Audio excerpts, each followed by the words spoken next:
आप में से कई लोग अपने जंगलों से गुजर रहे हो, अलग अलग जंगलों से।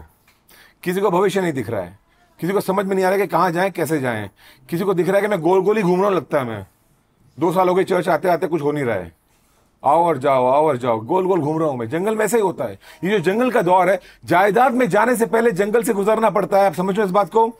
और हम में से कई लोग अपने जंगल से गुजर रहे हैं और ये परमेश्वर होने दे रहा है हमारे जीवन में।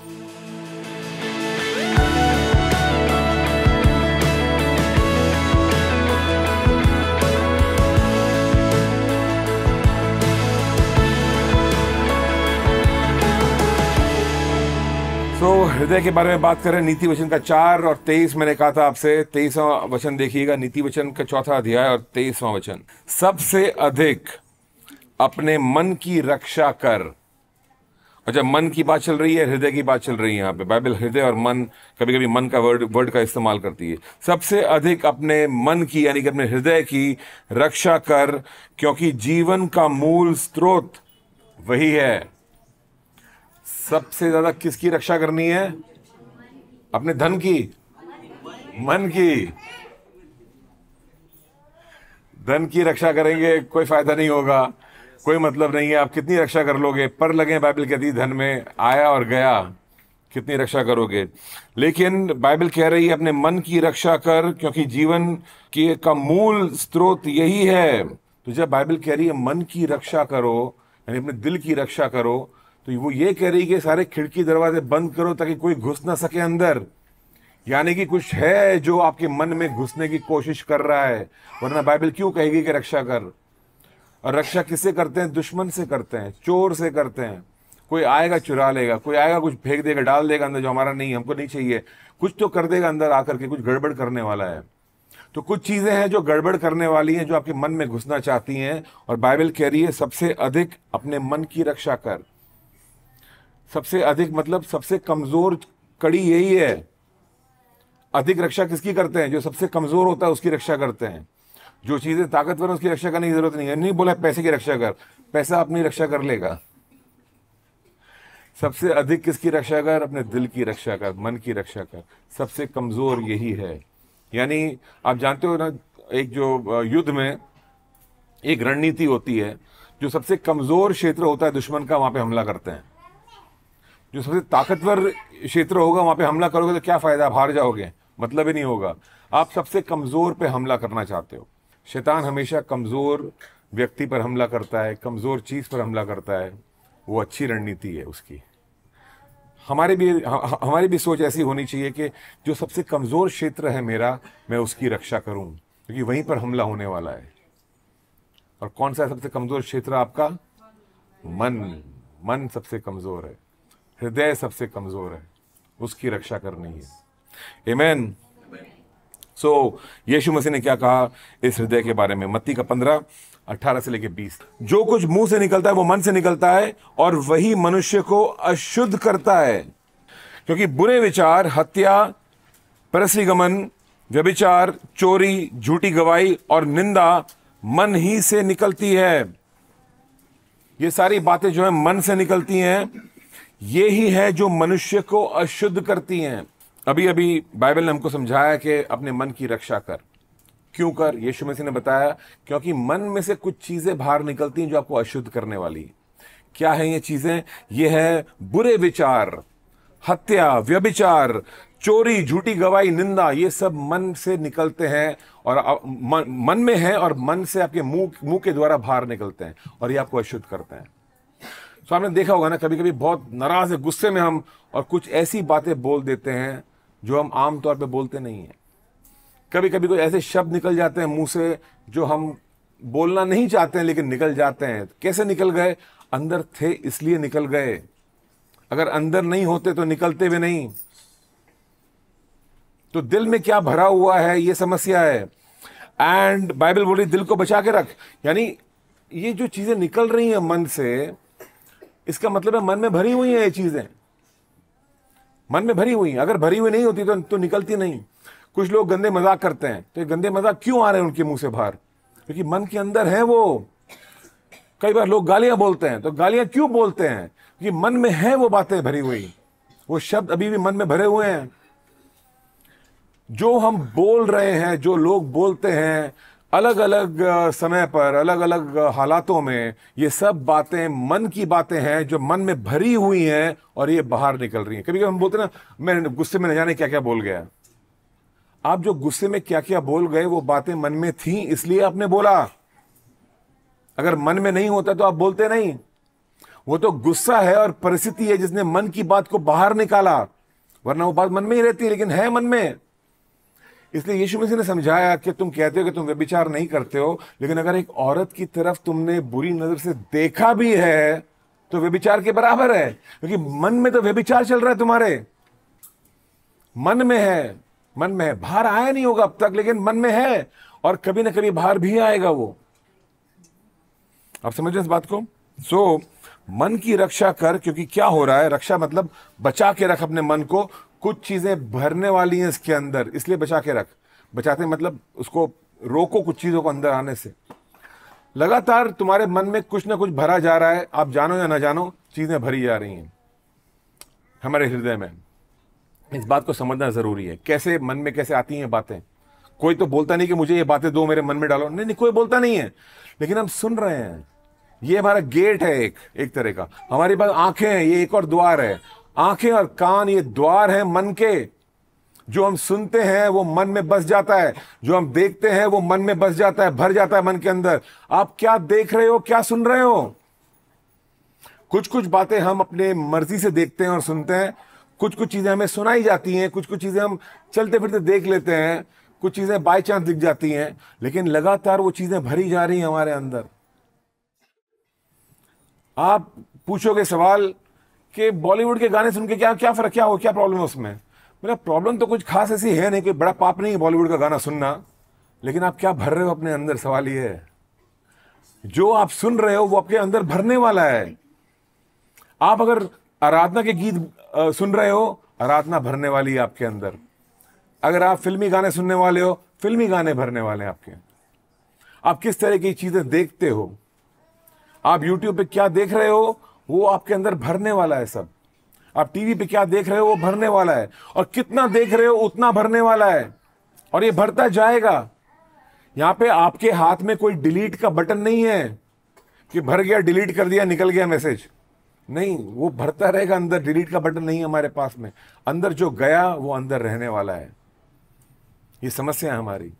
इसलिए हमें बाइबल कह रही है अपने मन को की सुरक्षा, ये बहुत जरूरी है। रक्षा करो अपने मन की, क्योंकि यहीं से सारी चीजें बाहर निकलने वाली हैं अभी जो देखा है। नाउ ये समझने के बाद में आप यिर्मयाह के 17 पे जाइए और देखिए यिर्मयाह क्या बोलता है उस हृदय के बारे में। यिर्मयाह का 17 और उसका 9वां वचन। मन तो सब वस्तुओं में अधिक धोखा देने वाला होता है।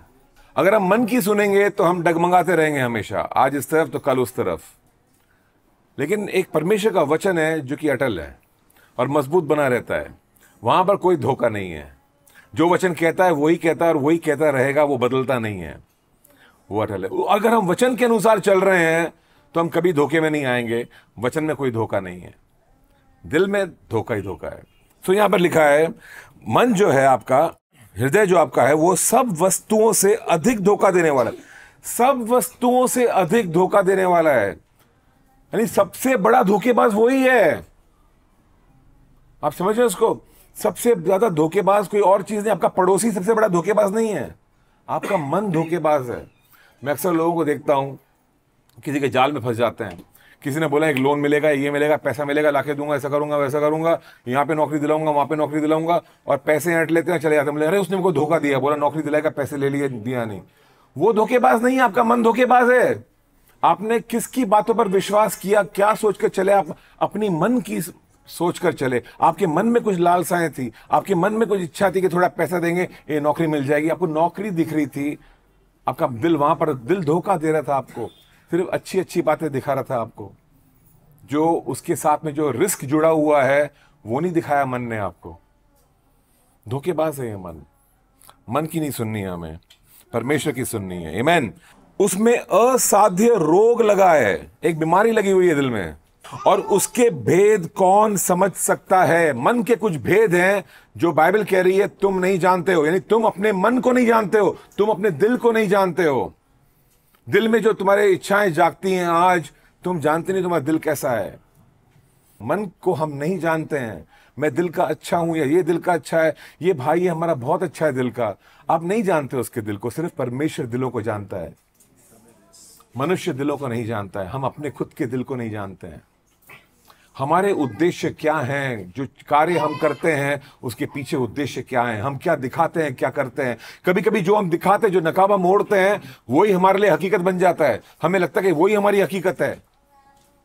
मैं सेवा कर रहा हूँ, सेवा कर रहा हूँ, सेवा कर रहा हूँ, मैं सेवक हूँ, मैं सेवक हूँ। फिर मैं कहीं जाता हूँ, बोलता परमेश्वर का दास आया, बोलता हाँ मैं दास हूँ। नकाब चल रहा है वहां पे, एक लेबल लगा हुआ मेरे ऊपर, मैं बहुत खुश हूँ उस लेबल से। मैं दास हूँ, दास हूँ, दास हूँ, दास हूँ परमेश्वर का। मेरे सेवा के पीछे मेरे दिल के अंदर क्या छुपा हुआ है, मैं क्यों ये करना चाहता हूँ। कभी कभी लोग बोलते हैं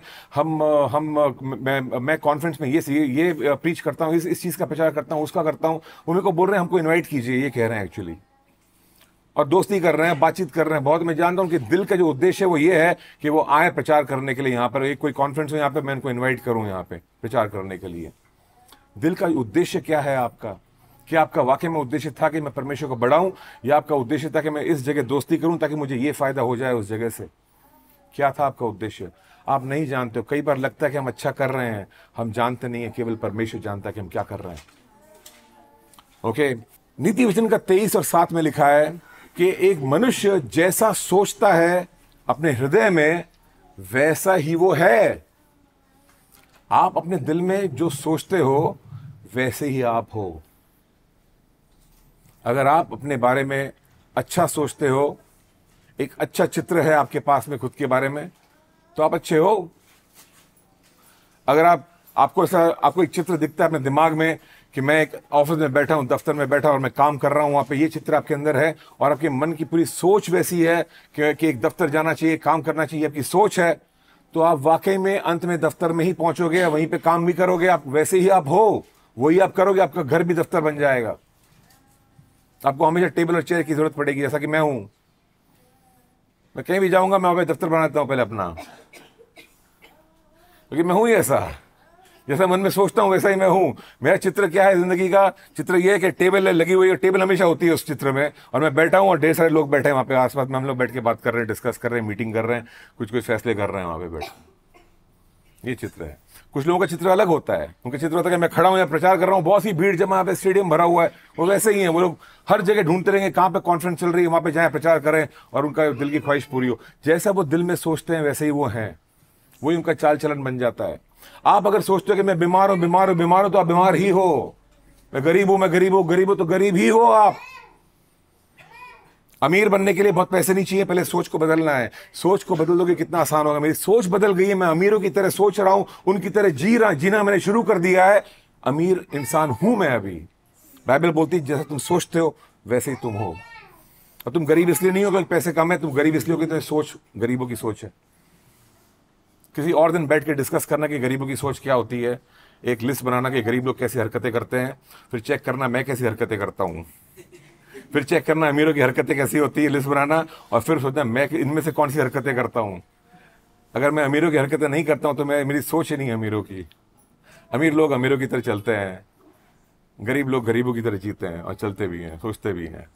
जैसे आप सोचोगे वैसे आप हो। बाइबल कहती है, बाइबल सत्य है, आप जो भी कह लो उसको, बाइबल सत्य है। आमीन।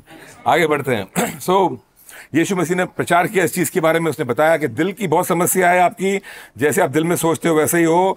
और इसलिए उसने कहा कि ये जो दिल में से चीजें निकल के आती हैं, मत्ती के 15 में उसने कहा कि दिल में से चीजें निकल के आती है, बुरे विचार आते हैं, हत्या आती है, व्यभिचार, चोरी, झूठी गवाही, निंदा, ये सब मन से निकलते हैं आपके। ये चीजें मन में भर जाती हैं। एंड देन इब्रानियों के 3 और 7 में लिखा हुआ है, जैसे पवित्र आत्मा कहता है, यदि आज तुम उसका शब्द सुनो तो अपने मन को कठोर न करो। मन को कठोर मत करो। अगर तुम उसका वचन सुन रहे हो आज, तो मन को कठोर मत करना। इसका मतलब है तुम मन को कठोर कर सकते हो।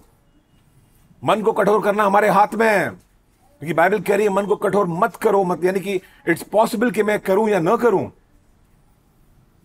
तो अगर वो कह रही है मत करो, तो हम मेरे मुट्ठी में है, मैं चाहूं तो अपने मन को कठोर कर सकता हूं, मेरे दिल को कठोर कर सकता हूं, और ना चाहूं तो नहीं करूंगा। एंड से सी दिस, जैसा पवित्र आत्मा कहता है, यदि आज उसके वचन को सुनो तुम, तो अपने मन को कठोर न करो, जैसे कि क्रोध दिलाने के समय और परीक्षा के दिन जंगल में किया था। कौन से जंगल में किया था? किसकी बात चल रही है यहां पे? ये इजरायलियों की बात चल रही है। मैंने कई बार बताया आप लोगों को, इजराइल की जो लोग थे मिस्र देश में गुलाम थे, और ये कहानी बार बार आने वाली है हमारे जीवन में, क्योंकि हमारे जीवन से बहुत बड़ा वास्ता है इसका। मिस्र देश में गुलाम थे और परमेश्वर मिस्र देश से इनको निकाल के लेके आया, लाल समुद्र के पार लेकर के आया, और ये सेलिब्रेट कर रहे हैं, वहां पे आनंद मना रहे हैं कि हम आजाद हो चुके हैं, हम मिस्र देश, हमारी गुलामी से हम आजाद हो चुके हैं, अब हम गुलाम नहीं है। और परमेश्वर का वायदा यह है कि मैं तुमको लेके जा रहा हूं वाचा के देश में। वाचा का देश यानी कि एक देश रखा हुआ था परमेश्वर ने, जो इजराइल देश है आज का, और कहा यह बहुत ही फलदायक देश है, दूध और शहद की नदियां बहती हैं, ये जमीनें मैंने तुमको दे दी हैं, यहां पर तुम जाओ, बस जाओ, ये तुम्हारी जमीनें होंगी, जो आज का इजराइल देश है। और ये जा रहे थे, और ये सिर्फ लाल समुद्र के पार आए हैं, अभी थोड़ा दूर है वो उस जगह से, और सेलिब्रेट कर रहे हैं। और यहां से वो जाने वाले हैं अपनी जायदाद में। लेकिन जायदाद में जाने से पहले यहां पर लिखा है, कुछ हो रहा है, जंगल से गुजरते हैं, ये जंगल से गुजरते हैं। मैं आपको बताना चाहता हूं, जायदाद मिलने से पहले एक जंगल आता है। अब समझिए इस बात को, जायदाद मिलने से पहले एक जंगल आता है। परमेश्वर आपको आपके आशीष देने से पहले एक जंगल से लेके जाता है। और जंगल से लेके जाना मतलब, जंगल वो जगह है जो कठिनाइयों का जगह है, कठिनाइयों का स्थान। जंगल के बारे में अगर आप जानते हैं कुछ भी, जंगल वो जगह जहां पे आगे रास्ता दिखता नहीं है, जंगल में समझ में नहीं आता कि यहां जाएं कि वहां जाएं, जंगल में खतरा भी है, जंगल में आप खो जाओगे, जंगल में डर लगता है, जंगल में चिंताएं होती है कि कहां जाएं, क्या करेंगे, खाना कहां से आएगा हमारा, कैसे जिएंगे, बाहर कैसे निकलेंगे, ये सारी चिंताएं परेशानी शुरू हो जाती हैं। जंगल का दौर। आप में से कई लोग अपने जंगलों से गुजर रहे हो, अलग अलग जंगलों से। किसी को भविष्य नहीं दिख रहा है, किसी को समझ में नहीं आ रहा है कि कहां जाएं, कैसे जाएं, किसी को दिख रहा है कि मैं गोल गोल ही घूम रहा हूं, लगता है मैं 2 साल हो गए चर्च आते आते, कुछ हो नहीं रहा है, आओ और जाओ, गोल गोल घूम रहा हूं मैं। जंगल में ऐसे ही होता है। ये जो जंगल का दौर है, जायदाद में जाने से पहले जंगल से गुजरना पड़ता है। आप समझ लो इस बात को। और हम में से कई लोग अपने जंगल से गुजर रहे हैं, और ये परमेश्वर होने दे रहा है हमारे जीवन में। जो वचन है वो आपको धोखा नहीं दे रहा है। जंगल आने ही वाला है आपके जीवन में, क्योंकि वो आना ही है आपके जीवन में, क्योंकि परमेश्वर जायदाद में ले जाने से पहले जंगल में लेके जाएगा। और जंगल जरूरी है। क्यों जरूरी है जंगल? यहां पर लिखा है, जैसे पवित्र आत्मा कहता है, अगर आज तुम उसकी आवाज को सुनो तो अपने मन को कठोर मत करो, जैसे कि क्रोध दिलाने के समय और परीक्षा के दिन जंगल में किया था। जंगल में क्या किया था इस्राएलियों ने? अपने मन को कठोर कर लिया था। यानी कि परमेश्वर कह रहा है कि अपने मन को कठोर मत करना जब तुम जंगल से गुजरोगे, क्योंकि जंगल के अंत में जायदाद है। और जायदाद में अगर जाना है तो जंगल में अपने दिल की रक्षा करो। अगर दिल जो है कठोर होने वाला है, और दिल कठोर होने वाला अपने आप नहीं होने वाला है, यह आप ही का फैसला होगा कि आप कठोर करोगे कि नहीं करोगे। समझ रहे हो? तो आप अपनी ढेर सारी चुनौतियों से गुजर रहे हो। इस चुनौतियों के अंत में आपकी जायदाद रखी हुई है, और परमेश्वर आपको इन चुनौतियों से गुजरने दे रहा है। आप प्रार्थना कर रहे हो, प्रार्थना को उत्तर नहीं मिल रहा है। आप बोल रहे हो मेरे को चंगाई नहीं मिल रही है, कोई बोल रहा है मेरे को नौकरी नहीं लग रही है, मेरा पैसों का दायरा उतना का उतना ही है, मैं आगे नहीं बढ़ पा रहा हूं, कुछ चीजें अटकी हुई है मेरे जीवन में, खुल नहीं रही है। क्यों? क्योंकि तुम जंगल में हो। तुम जंगल में हो। यहां पर आशीषें नहीं है, आशीषें इसके अंत में है। और ये जो तुम जंगल से गुजर रहे हो, वो इसलिए गुजर रहे हो कि परमेश्वर तुम्हारा इम्तिहान ले रहा है। यहां पर वो परमेश्वर जानेगा कि तुम क्या करते हो अपने हृदय के साथ। क्या तुम अपने हृदय को कठोर करते हो, या क्या तुम वैसे के वैसे नम्र रहते हो? ना, कठोर और नम्र। एक्चुअली कठोर का उल्टा होता है नरम। मैंने नरम नहीं बोला, मैंने नम्र बोला है। कठोर हृदय का इलाज है नम्रता। कठोर हृदय किसका होता है? घमंडियों का होता है। नरम दिल जो होता है किसका होता है? नम्र लोगों का होता है। समझने की कोशिश करना, क्या हुआ था इजरायलियों के साथ में जंगल में। आए, सेलिब्रेट कर रहे हैं, हम आजाद हैं, पूरी सेना जो आई हमारे पीछे डूब गई, हम मुक्त हो चुके हैं, हम जा रहे हैं अपनी जायदाद में, खुश हैं, सेलिब्रेट कर रहे हैं। और उसके बाद में थोड़ा आगे चल के क्या होता है? पानी खत्म हो गया उनका। पानी खत्म हो गया। ये कैसा इम्तिहान आ गया? पानी खत्म हो गया और अब तक जायदाद नहीं आई है हमारी। अब तक जंगल चल रहा है, पानी खत्म हो गया। आप में तो कुछ लोगों के पैसे खत्म हो जाते हैं कभी कभी, और बोलते हैं अब क्या करें, महीना खत्म नहीं हुआ, पैसे खत्म हो गए, अब क्या करें हम, राइट। वो समय था जब पैसे खत्म हो गए। बाइबल यहां पे लिखा हुआ कि ये था परीक्षा का समय था उनका, ये उनका इम्तिहान था एक तरह से, ये क्रोध दिलाने का समय। यानी उनके सामने दो ऑप्शन थे, पानी खत्म हो गया, अब मैं क्या करूंगा? क्या मैं शिकायत करूंगा कि पानी खत्म हो गया? क्यों मूसा, तो क्यों लेकर के आया मुझे यहां पर, मरने के लिए क्यों लेकर के आया? यहां पे पानी भी नहीं है और तू यहां पर लेके आया, तो तूने सोचा नहीं कि पानी होना चाहिए यहां पे? या तो हम ये शिकायत कर सकते हैं, या फिर हम ये कर सकते हैं कि हम कह सकते हैं परमेश्वर से, प्रभु पानी खत्म हो गया और कोई गुंजाइश दिख नहीं रही है पानी मिलने की, हम सब प्यासे हैं, लेकिन हमें अनुग्रह दे ताकि हम इस परीक्षा से गुजर सके। दो ऑप्शन, और ये ऑप्शन बहुत अच्छा लग रहा है अभी इस वक्त आपको कि प्रभु अनुग्रह दे ताकि हम इस परीक्षा से गुजर सकें। अभी अच्छा लग रहा है बहुत एसी के अंदर यहाँ पे, लेकिन जब प्यास लगती है बाहर वहाँ पे और गर्मी होती है और भीड़ में खड़े होते हैं और भीड़ में दो जन शिकायत करना शुरू करते हैं, पूरी भीड़ जुड़ जाती है उनके साथ में शिकायत करने में। वो जो शिकायत कर रहे हैं, हम शिकायत नहीं कर रहे हैं, हम हमारे दिल को कठोर कर रहे हैं। ओके, अब मैं बताता हूं क्यों। बाइबल कहती है परमेश्वर का अनुग्रह हमेशा हमेशा हाजिर होता है हमारे लिए। जब भी कोई कठिनाई में होते हैं हम परमेश्वर से अनुग्रह मांग सकते हैं। यानी कि अनुग्रह का मतलब क्या? अनुग्रह मतलब वो हमें वो काबिलियत देता है परमेश्वर जो हमारे पास में आमतौर पे है नहीं। अब मुझे कोई परेशानी से गुजर रहा हूं मैं, और मैं बोल रहा हूं कैसे गुजरूंगा इस इतने बुरे हालातों से, मैं कैसे गुजरोगे? परमेश्वर के अनुग्रह के सहारे गुजरोगे। वो अनुग्रह आप में एक काबिलियत लेके आएगा जो पहले आपको लगता था कि आपके पास नहीं है, और आप उससे गुजर सकोगे। तो कई बार आपकी जिंदगी में ऐसे मोड़ आएंगे जहां आपको एहसास होगा कि अब तो सब खत्म हो गया, अब तो क्या करेंगे, अब तो मकान मालिक भी निकाल देगा हमको, रास्ते पे आ जाएंगे हम लोग। यानी कितनी बार सोचा होगा आपने, आप रास्ते पर नहीं आए लेकिन यहां बैठे हो आप आज। और बार बार ये होता रहता है हमारे साथ में, हमें लगता है अब तो खत्म, अब तो खत्म, अब तो खत्म। नहीं, खत्म नहीं होता है, क्योंकि वो खत्म होने वाला नहीं था। परमेश्वर का अनुग्रह हमेशा मौजूद होता है हमारे लिए, हमें पार ले जाने के लिए। हम डूबने वाले नहीं हैं, परमेश्वर हमारे साथ में है। तो वो अनुग्रह हमारे लिए अवेलेबल है, लेकिन फैसला हमारे पास है कि हमें वो अनुग्रह चाहिए या हम शिकायत करके अपना काम चलाएंगे। इन लोगों ने क्या किया? पानी खत्म हो गया, शिकायत करना शुरू किया। मूसा को बोला, मूसा क्यों लेकर के आया हमें यहाँ पे? पानी नहीं है, पानी नहीं है, ऐसा चलाने लगे उसके ऊपर। और ये जो क्या कर रहे थे, परमेश्वर को बोल रहे थे हमें तेरा अनुग्रह नहीं चाहिए, हम गुस्सा हैं, हम देख लेंगे मूसा को, हम अपना रास्ता खुद निकालेंगे। अनुग्रह को ना बोल रहे हैं। अनुग्रह को जब ना बोलते हैं हम दिल को कठोर बना लेते हैं, दिल को कठोर बना लेते हैं।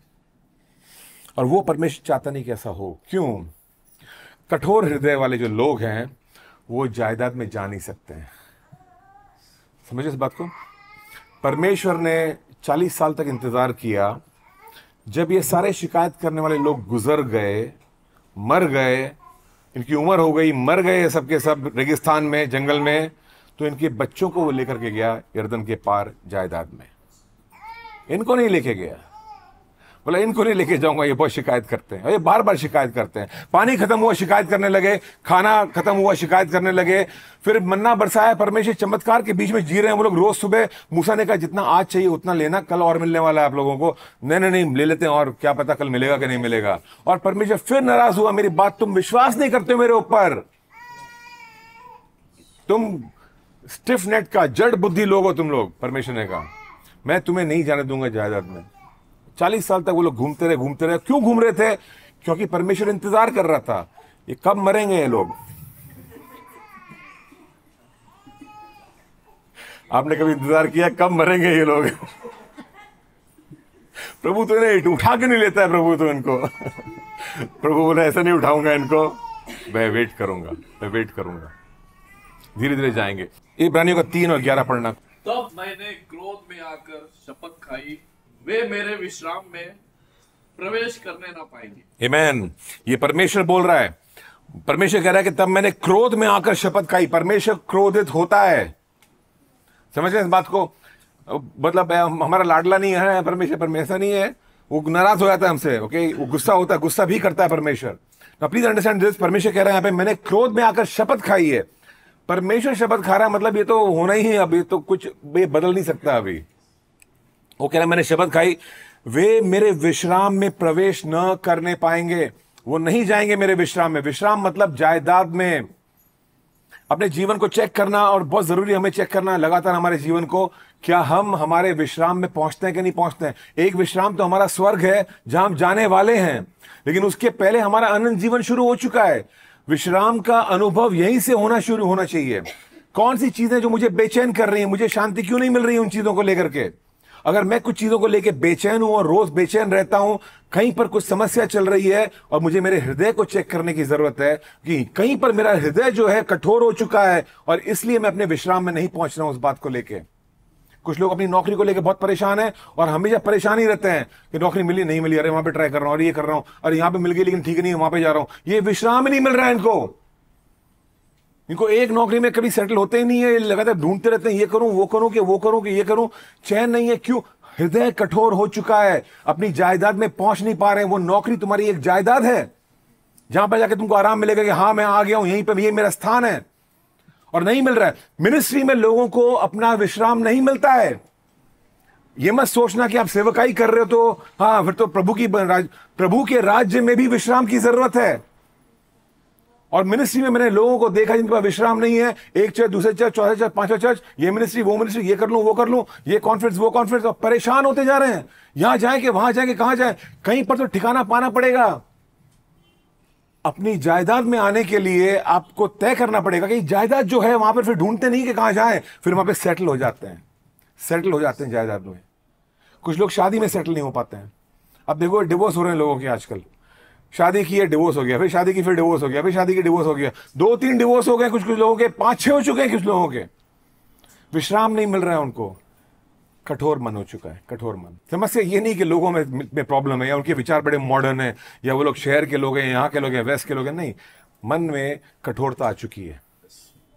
समस्या कठोरता की है, विश्राम नहीं मिल रहा है। परमेश्वर ने शपथ खाई है, शैतान नहीं कर रहा है, ये शैतान नहीं कर रहा है। हमने फैसला किया, अपने मन को कठोर किया, अब विश्राम नहीं मिलने वाला है हमें, अब शांति नहीं आने वाली हमारे जीवन में। कठोर मन वालों के लिए शांति नहीं है, जायदाद नहीं है। आमीन। सो अपने जीवन को चेक करो इस चीज के लिए। जब मैंने बताया आपको, जब हम मन को कठोर करने की बात करते हैं, ये एक फैसला होता है कठोर करना। ऐसा नहीं है कि बेचारे इजरायली जंगल में गए तो इतनी हार्डशिप्स थी, कितनी मुश्किल हालात थे उनके, पानी नहीं था, खाना नहीं था, ये नहीं था, वो नहीं था, इसलिए बेचारों का दिल कठोर हो गया। जी नहीं, वो बेचारे नहीं है जरा भी, उनका दिल इसलिए कठोर नहीं हुआ क्योंकि बेचारे हैं, वो लोग अमीर लोग हैं, जायदाद में जाने वाले अपने, गरीब भी नहीं है ये लोग। इनकी समस्या ये थी, ये फैसला इनके पास था। इन्होंने अपने दिल और दिमाग से ये फैसला किया कि हम अपने दिल को कठोर करेंगे। परमेश्वर को बोला तेरा अनुग्रह नहीं चाहिए प्रभु, हम देख लेंगे। कितनी बार ऐसा हुआ है किसी, अब बाइबल कहती है दुश्मन से भी मोहब्बत कर, दुश्मन से भी मोहब्बत कर, बाइबल कहती है। हम लेकिन कहते दुश्मनों को कहते हैं देख लूंगा तुझे कभी ना कभी, ये देख लूंगा कभी ना कभी ना, आज तेरा दिन है कल मेरा दिन आएगा। सुने डायलॉग साहब आपने ना कभी कभी बोले भी होंगे, एक दिन तो तेरे को दिखाऊंगा बच्चों, रुक जा। तो ये जो समस्या है हमारे दिल की समस्या है, हम अपने दिल को कठोर कर रहे हैं। बाइबल बहुत साफ कह रही है क्षमा कर दे उसको, और परमेश्वर का अनुग्रह हाजिर है क्षमा करने के लिए। हर वो चीज जो बाइबल कहती है करने के लिए, उसके लिए ताकत और अनुग्रह हाजिर होता है। लेकिन अगर मैं करना ही नहीं चाहता हूं वो चीज, तो मैं ना बोल रहा हूं, अनुग्रह को ना बोल रहा हूं, और मैं कह रहा हूं मैं अपने मन की करने वाला हूं। मन की करने वाला हूं मतलब मेरा मन अभी कठोर हो गया है, अब परमेश्वर की बातें मुझ पर असर नहीं कर रही हैं। अनुग्रह जा चुका है परमेश्वर का, हट गया है मेरे ऊपर से। साउल के ऊपर से परमेश्वर का अनुग्रह हट चुका था। साउल राजा था, इजराइल का चुना हुआ, परमेश्वर का अभिषिक्त राजा, पर उसने परमेश्वर की बातों को माना नहीं, उस पर चला नहीं, और उसने आज्ञा तोड़ी, और परमेश्वर का, बाइबल में लिखा उसका अनुग्रह हट चुका था परमेश्वर का उसके ऊपर से। अनुग्रह हट गया मतलब अब वो पाप के ऊपर पाप करने वाला है, उसके बाद और गलतियां करने वाला है, अब वो पश्चाताप भी नहीं करने वाला है, अनुग्रह हट चुका है। पश्चाताप अनुग्रह के लिए, पश्चाताप के लिए परमेश्वर के अनुग्रह की जरूरत है। परमेश्वर की काबिलियत के बिना इंसान की ताकत में नहीं है कि पश्चाताप करे वो। जब परमेश्वर अनुग्रह करता है तब पश्चाताप बहता है हमारे अंदर से, और जब अनुग्रह को ना बोल देते हैं हम तो नहीं, फिर अपनी ताकत में चलना शुरू करते हैं। और ऐसा ना हो किसी के साथ में, इसलिए कितना क्रिटिकल है, कितना इंपॉर्टेंट है ये कि हृदय को समझे हम कि मन की नहीं करनी है हमेशा हमें, क्योंकि मन हमें धोखा देने वाला है जबरदस्त तरीके से। मत्ती का 22 और 37 में। तू अपने परमेश्वर से कैसे मोहब्बत कर? अपने पूरे दिल से मोहब्बत कर। हमें परमेश्वर से जो प्यार करना है पूरे दिल से प्यार करना है। दिल कितना इंपॉर्टेंट है परमेश्वर के लिए। परमेश्वर बोल रहा है तेरा दिल जो है, तेरे पूरे दिल से तू मुझसे मोहब्बत कर, इसलिए मैंने तुझको बनाया है। पूरे दिल से तू मुझसे प्यार कर, पूरे दिल से। हमारा जो पूरी मसीह जीवन का जो संघर्ष है हमारा, वो यही है कि मैं पूरे दिल से परमेश्वर से प्यार करूं। आप इस संघर्ष को समझें या नहीं समझें वो अलग बात है, लेकिन हमारा संघर्ष यही है अंत में, पूरे दिल से परमेश्वर से प्यार करना है। और समस्या यह है कि मैंने दिल तो बहुत सारी चीजों में लगा रखा है और मेरा दिल बहुत सी चीजों से प्यार करता है। और ये अलग अलग जीवन की संसारिक चीजें जो यहाँ पे दिल लगे हुए हैं, अब मैं पूरे दिल से परमेश्वर से मोहब्बत कैसे करूं? और जब मैंने परमेश्वर के अनुग्रह को ना बोल दिया है, अब मैं कैसे अनुग्रह आएगा उसका, ताकि मैं पूरे दिल से प्यार कर सकूं परमेश्वर से। परमेश्वर से प्यार करने के लिए परमेश्वर के ही अनुग्रह की जरूरत है। मनुष्य बनाई हुई चीज है, आप समझ रहे इस बात को? हम एक परमेश्वर की बनाई हुई चीज है, और हम अपने आप को कुछ भी समझ लें, पर वो परमेश्वर की बनाई हुई चीज। बनाई हुई चीज कैसे अपने मालिक से मोहब्बत कर सकती है जब तक मालिक उसको आज्ञा नहीं देगा ऐसा करने का? नहीं कर सकते। आप परमेश्वर से प्यार नहीं कर सकते हो जब तक परमेश्वर आपको अनुग्रह नहीं देगा वो करने का। और अगर आपने मन को कठोर कर लिया है और कहा मुझे अनुग्रह की जरूरत नहीं है, मैं तो जो मेरे मन में आएगा करूंगा, तो फिर आपका दिल कठोर का कठोर रहने वाला है। आप परमेश्वर से मोहब्बत नहीं कर पाओगे। और ये कितना जरूरी, जो महान आज्ञा है वही पूरी नहीं कर पाएंगे हम। क्यों? क्योंकि हमने एक बंदे को माफ नहीं किया था, इसलिए। क्योंकि हमने झगड़ा किया था और फिर हमने पश्चाताप नहीं किया उस चीज को लेकर के। क्योंकि हमने हमेशा दिखाने की कोशिश की कि दूसरे गलत है, मैं सही हूं हमेशा, सिर्फ इसलिए। और जो हमारी जायदाद है वंचित रहेगी हमसे, दूर रहेगी हमसे, हम कभी पहुंचेंगे नहीं उसमें। वो शांति कभी हमारे जीवन में आएगी ही नहीं। आप समझो इस बात को? रोमियो का 10:10 और भी खतरनाक बात कहता है, आप सुनिए, पढ़िए जरा उसको। क्योंकि धार्मिकता के लिए मन से विश्वास किया जाता है और उद्धार के लिए मुंह से अंगीकार किया जाता है। मन से विश्वास किया जाता है धार्मिकता के लिए ना। धार्मिकता के लिए का मतलब क्या है? हम सब पापी थे, हम लोग पाप कर रहे थे और हमने यीशु को स्वीकारा। जैसे यीशु को स्वीकारते हैं पाप माफ हो जाते हैं। पाप माफ होने का मतलब है परमेश्वर हमें धर्मी बना देता है। एक धार्मिकता हमारे ऊपर आ जाती है, जैसे कि परमेश्वर ऊपर से स्वर्ग से एक चादर डाल रहा है हमारे ऊपर धार्मिकता की, कि ठीक है चलो तो आज से तुम सब धर्मी हो।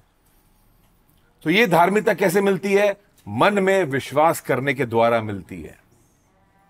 अगर मन कठोर होगा, हम विश्वास नहीं कर पाएंगे, धार्मिकता नहीं मिलती है।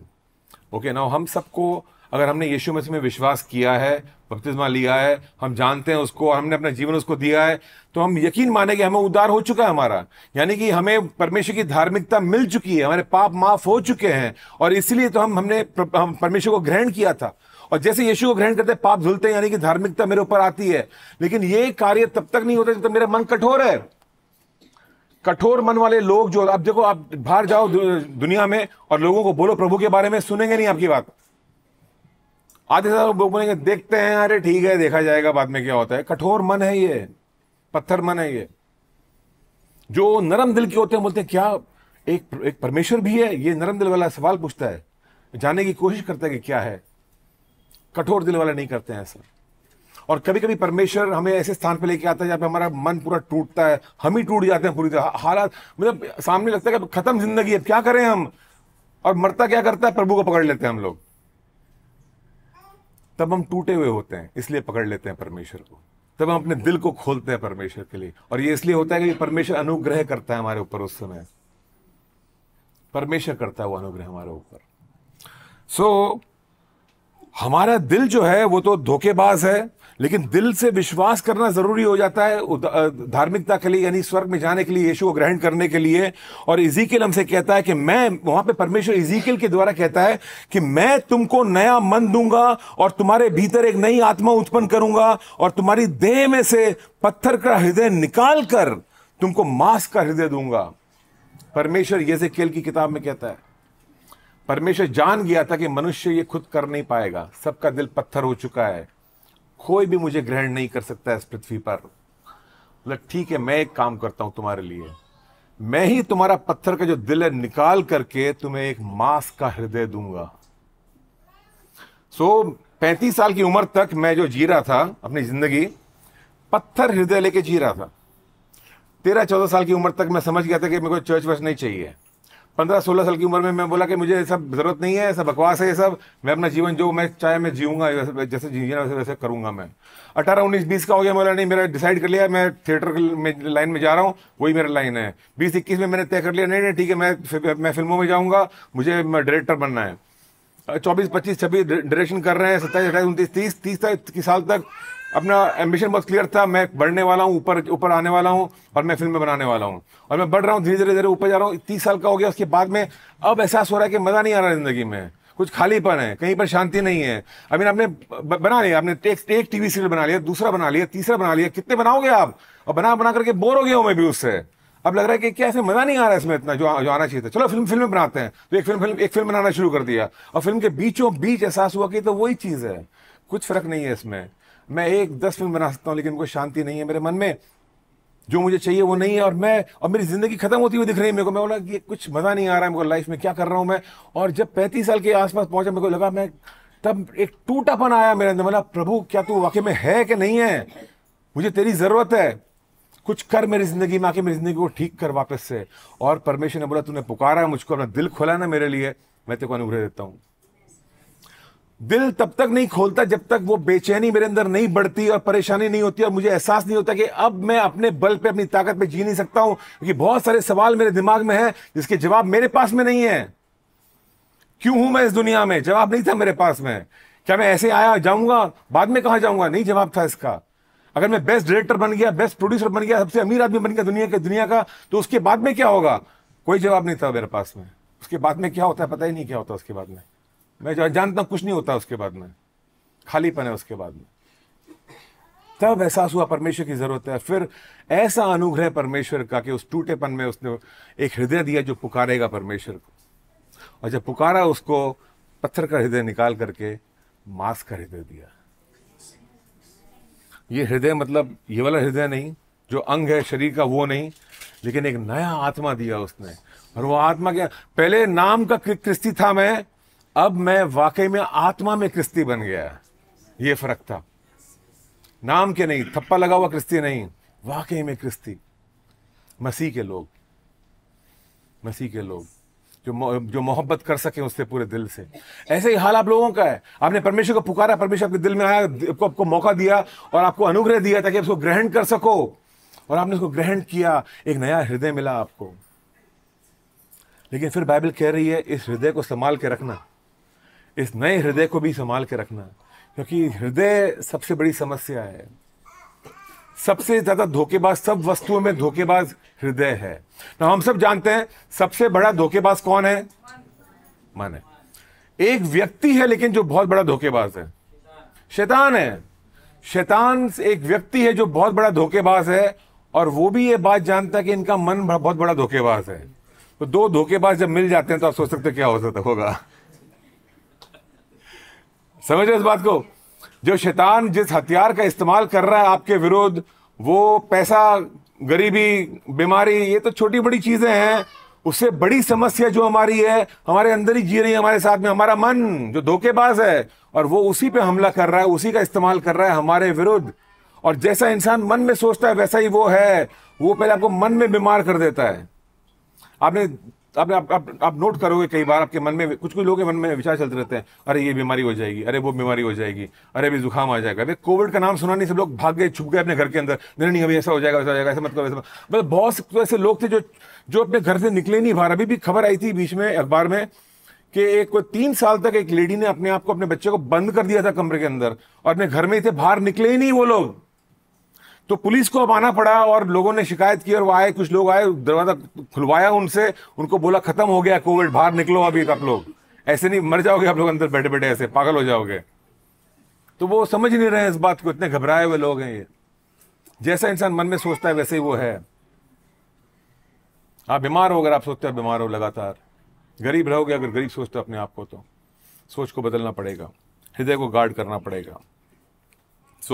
परमेश्वर ने नया हृदय दिया है, लेकिन इस दिल की रक्षा करना जरूरी है क्या भर रहा हूं मैं इस दिल में, ये जरूरी है।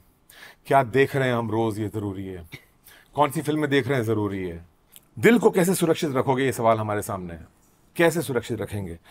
हो सकता है हम बोलते हैं हम फिल्में नहीं देखेंगे, ठीक है, मत देखो फिल्में। अब जब घर से बाहर निकलते हो, आपको ढेर सारे एडवर्टीजमेंट दिखते हैं रास्ते पे लगे हुए, आपको लोग मिलते हैं जो तरह तरह की बातें कर रहे हैं, कई एड्स आते हैं। कभी आपने फोन खोला नहीं कि कोई एड दिखता है वहां पे आपको। कई तरह के इश्तिहार चल रहे हैं आजकल। कितना बचोगे, कितना बचाओगे अपने बच्चों को इन चीजों से? बहुत मुश्किल है। एक भजन लिखने वाले ने बहुत अच्छा तरीका ढूंढा खुद को बचाने का इन चीजों से, और ये मिलेगा आपको भजन संहिता के 119 और 11 में। मैंने तेरे वचन को अपने हृदय में रख छोड़ा है कि तेरे विरुद्ध पाप न करूं। ये जो भजन लिखने वाला, इसने कहा कि मैं एक तरीका मैंने अपना लिया है पाप नहीं करने का। अगर मैं पाप नहीं करूंगा, मेरा हृदय कठोर नहीं होगा। और बोलता है अगर मैं पाप करता हूं, मेरा हृदय कठोर होता है। मैं एक तरीका मैंने अपनाया है पाप नहीं करने का, वो है कि मैं परमेश्वर के वचन को अपने दिल में बसा लूं। मैं अगर वचन ही मेरे दिल में होगा तो मेरा दिल सुरक्षित रहेगा। वचन रक्षा कर लेगा मेरे दिल की, वचन रक्षा कर लेगा दिल की। जैसे कि आपका आपका घर है और आपने यीशु को बिठा दिया घर में, अब शैतान खटखटाएगा तो कौन दरवाजा खोलेगा? यीशु मसीह खोलेगा। यीशु द्वार खोलेगा तो शैतान देख के भागेगा। आप बच गए, आपने परमेश्वर को रख लिया है अपने घर में, बसा लिया उसको वहां पे। अब शैतान जानता है इस घर में यीशु बसा हुआ है, घुसेगा ही नहीं वहां पे। पर उसको मालूम है शैतान को कि वो पिछला जो कमरा है ना, वहां पर यीशु नहीं है, वहां पर एक खिड़की भी है। तो वो क्या करेगा? यहां पर नहीं आएगा, वहां से घुसेगा अंदर। हमने हमारे दिल का ऐसे ही हाल कर रखा है। दिल में यीशु को बसा लिया है, कुछ कमरे छुपा के रखे हुए हैं हमने। ये कमरे हमारे प्राइवेट कमरे हैं, यहां पर यीशु नहीं आता है, शैतान वहीं पर खेलता है। बाइबल कहती है उसको पैर रखने की जगह मत दो। और यहाँ पे भजन वाला कह रहा है, भजन लिखने वाला कहता है कि मैंने उसके वचन को अपने दिल में छुपा लिया ताकि मैं उसके विरुद्ध पाप ना करूं। पाप नहीं करना जरूरी क्यों है? जस्ट गो बैक फास्ट, जल्दी से जाइएगा इब्रानियों का 3 और 13 में। वरन जिस दिन तक आज का दिन कहा जाता है, हर दिन एक दूसरे को समझाते रहो, ऐसा ना हो कि तुम में से कोई जन पाप के छल में आकर कठोर हो जाए। पाप के छल में आके कोई भी हम में से पाप करना नहीं चाहेगा। कोई बोले पाप कर, नहीं करूंगा, ना बोल देंगे सीधा। लेकिन पाप का छल है एक चीज, जहां लगता नहीं कि मैं पाप कर रहा हूं, और जहां लगता है कि छल यह है कि अगर मैं यहां पे लिखा है अगर तुम पाप करोगे तो तुम कठोर हो जाओगे। पाप छल से आता है, कठोर कर देगा तुमको। तो छल क्या है? छल ये है कि कुछ होगा नहीं पाप से। हकीकत क्या है? वो मुझे कठोर करने वाला है। छल क्या है? मुझे लगता है कुछ नहीं होगा इससे। कई बार हम गलत चीजें करते हैं ये सोचते हुए कि कुछ नहीं होगा इससे क्या फर्क पड़ने वाला है। छोटा सा झूठ क्या है, उसमें चलता है इतना तो दुनिया में चलता है इतना तो। लेकिन शैतान जो है उस छल का इस्तेमाल कर रहा है। आपके धोखेबाज मन और वो धोखेबाज शैतान, दोनों मिल करके ये पाप को आपके जीवन में आने दे रहे हैं। और आपने इजाजत दे दी है, आपने बोला ठीक है आने दो, क्या फर्क पड़ता है। अब क्या हो रहा है? मेरा मन कठोर होता जा रहा है। तो 2 बातें हमने देखी। एक तो हमारा फैसला होता है, फैसला ये कि मुझे परमेश्वर का अनुग्रह नहीं चाहिए, मैं अपने खुद जी लूंगा। हम शिकायत करते हैं, गुस्सा होते हैं लोगों से, नाराजगी को बनाए रखते हैं अपने दिल के अंदर, कठोरता आती है। दूसरा है पाप करते हैं और कठोरता आती है। छोटे पाप हो या बड़े पाप हो, कठोरता आने वाली है। छोटा सा झूठ कठोरता में लेके जा रहा है हमको। और कठोरता का अंजाम क्या है? जायदाद में नहीं पहुंचते हम। फिर हम शिकायत करते हैं और शिकायत करते हैं हम कि देखो कुछ नहीं हुआ, पास्टर से भी दुआ करवा ली, लगता है पास्टर में भी उतना पावर सामर्थ नहीं है अभी पास्टर में। वहां पर बहुत चमत्कार हो रहे हैं, वहां पे जाते हैं, वहां पे चमत्कार हो रहे होंगे शायद, ना नहीं बोले चमत्कार के लिए, लेकिन मन का क्या हाल हो। मन चमत्कार से नहीं बदलता है। हृदय की कठोरता चमत्कारों से नहीं जाती है। चमत्कार सिर्फ बताती है कि परमेश्वर है एक, वो तो आप जानते ही हो कि परमेश्वर है, उसके लिए चमत्कार देखने की जरूरत नहीं है। हम जानते हैं कि परमेश्वर है। हालेलुया। सो जब तक आज का दिन है, एक दूसरे को समझाते रहो और रोज ये करो, संडे संडे मत करो, रोज करो, संडे और वेडनेसडे नहीं, रोज करो, समझाओ एक दूसरे को। कहीं ऐसा ना हो कि आप में से कोई पाप कर रहा हो और किसी को मालूम नहीं है और कोई समझाने आया नहीं उसको और वो करता गया और उसका मन कठोर हो गया। और कठोर मन वाला जो व्यक्ति है, अब वचन का असर नहीं पड़ेगा, आप सुनोगे सरमन, बोर हो जाओगे, बोलेंगे क्या वही वही चीजें बार बार बोलते हैं लोग। आप क्यों? क्योंकि बार बार आपका जो मन इतना कठोर हो गया है, वचन अंदर घुस नहीं पा रहा है, अंदर जा ही नहीं रहा है, अपना कार्य नहीं कर रहा है। और कार्य नहीं कर रहा है तो मन और कठोर हो रहा है, और जितना मन कठोर हो रहा है उतना मैं पाप में और बढ़ रहा हूं। अब ये गोल गोल चक्का चलता रहेगा, चलता रहेगा, चलता रहेगा। इसके अंजाम बहुत बुरे हो सकते हैं। मानसिक बीमारियां, ढेर सारी समस्याएं, खराब रिश्ते, न जाने कितनी चीजें हैं। और कभी कभी आप देखोगे अंत में आत्महत्या है। और मैं आपको डराने के लिए नहीं बोल रहा हूं, बाइबल में यहूदा का यही हाल हुआ था। कठोर, उसने अपने मन को कठोर किया। वो यीशु मसीह का ट्रेजरर था, पैसों की थैली उसके पास रहा करती थी, मन को कठोर कर दिया उसने। वो यीशु की तरह नहीं सोचता था, वो अपने मन की तरह सोचता था। क्यों पैसे ऐसे वेस्ट कर रहे हैं? क्यों उस औरत ने पैसे इतने वेस्ट किए और ये इतर जो है यीशु के चरणों में लगा दिया? उसको बेच के कितने पैसे आते, गरीबों की सहायता करते। वो अपने मन की सोच रहा है। परमेश्वर का सोच कुछ और है, यहूदा की कुछ और है। उसने मन को कठोर कर लिया था। अब यीशु की बातें उस पर असर नहीं कर रही थी। सारे चमत्कार देखे थे उसने, पर कठोर मन का इलाज चमत्कार नहीं है। उसका खुद का फैसला था, खुद ने बंद किया अपने हृदय को। अंत में क्या किया? यीशु को बेच दिया उसने। किसने? चेले ने यीशु को बेच दिया। कभी मत सोचना कि ऐसा हमारे साथ में नहीं होगा। हम इससे बढ़कर नहीं है। हम सिर्फ नम्र रहें और परमेश्वर से विनती करें, प्रभु हमको नम्र ही रख प्रभु, काफी हमारे लिए। तेरा अनुग्रह चाहिए प्रभु हमें, और हम वाकई में तेरे रास्तों पे चलना चाहते हैं, जैसा तूने बताया वैसा ही करना चाहते हैं प्रभु हम। आमीन। नम्र रहेंगे, हृदय नरम रहेगा, परमेश्वर की बातें आती रहेंगी, दिल में बसती रहेंगी, हमारा जीवन बदलता रहेगा और हमें अनुग्रह मिलता रहेगा। हम अपनी जायदाद में जा रहे हैं, एक शांति बनी रहेगी हमारे जीवन में। आमीन।